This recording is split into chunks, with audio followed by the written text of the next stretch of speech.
Welcome everybody to Extreme Off-Road Silly Bills, and today we're dealing with the 2019 Deberti Toyota Tacoma TRD, the performance truck. Now this has 1,379 horsepower, 960 pounds-feet of torque from a 6.9 litre twin turbocharged V8 engine. The car itself now weighs 3,117 pounds, has off-road tyres, all-wheel drive and off-road suspension, and it can do 0 to 60 in 2.296 seconds, 0 to 100 in 4.010 seconds, and going to a top speed of 203 miles an hour. So yeah, I am fully aware that the standard Tacoma TRD is coming in the car pass tomorrow if you're watching this video on its initial release.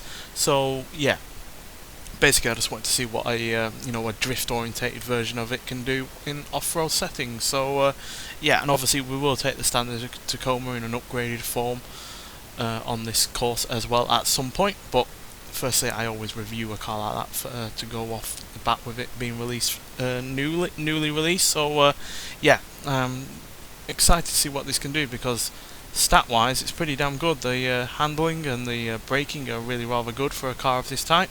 Launch and acceleration are excellent, the off-road capability is pretty damn good, and the speed is decent as well, although we're never going to get up to 203 miles an hour on this course, but still, that's fairly impressive. But this is obviously a car meant for going off-roading, not off-roading, drifting, and therefore it's meant to stick its tail out, it's meant to not go particularly quick, but do impressive drifts. So yeah, whether or not it can keep itself all sorted while on off-road tyres and dealing with even more power than it had originally, we'll have to see. Yeah, this had 900 horsepower I think originally, so we've got a stupid amount of extra horsepower, but obviously we are still dealing with more while dealing with tougher conditions that it really wasn't ever made for. This is meant for smooth roads or tracks where it can just slide around all day, jettisoning smoke from those rear tyres, which was originally rear-wheel drive. So yeah, that's another challenge, although obviously the standard Tacoma was all-wheel drive, but whether or not it's been set up to deal with all-wheel drive, or set up differently when it was converted to rear-wheel drive, I don't know. But yeah, that could definitely be a factor in this car's performance on here. So yeah, Toyota currently have 2 cars in the top 10. The I think it's a Hilux AT38 being in the top 5, so yeah, it would be impressive if this could join them.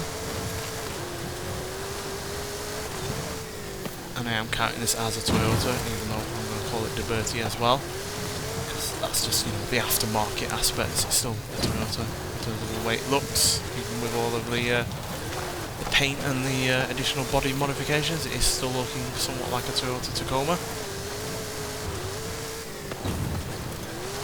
And I have to say, it's dealing with this fairly well so far.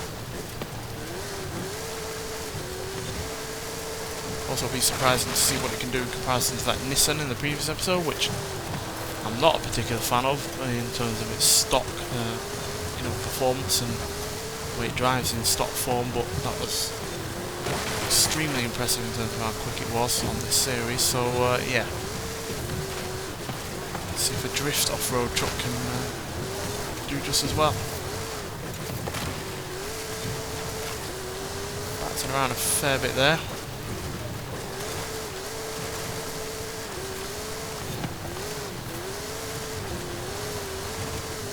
More than capable of getting up to a really decent rate of speed. A fair bit of the road furniture though, unfortunately.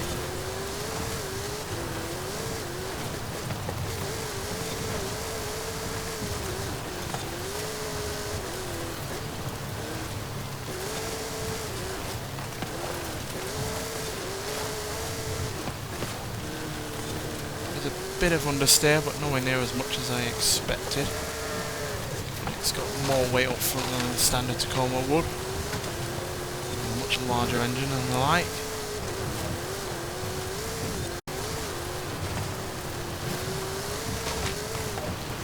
I'm going to have to use one of my rewinds there. Did not get the right angle on that checkpoint.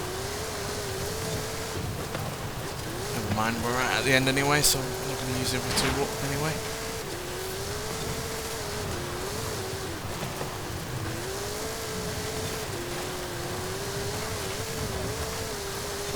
drifting right at the end there with a time of 3 minutes 17.097. That means we have a new champion. We seem to be rocking up the champions lately on this series, with those two McLarens being pretty damn quick. But yeah, that was far faster than the 765 LT from McLaren. It's nearly 0.9 of a second quicker than that McLaren, and yeah, and that's mightily impressive, to be honest. Really wasn't expecting it to be as quick as it was, because it is at the end of the day a vehicle set up for drifting. So it only had rear wheel drive originally. It was only meant to really go sideways at a decent rate of speed.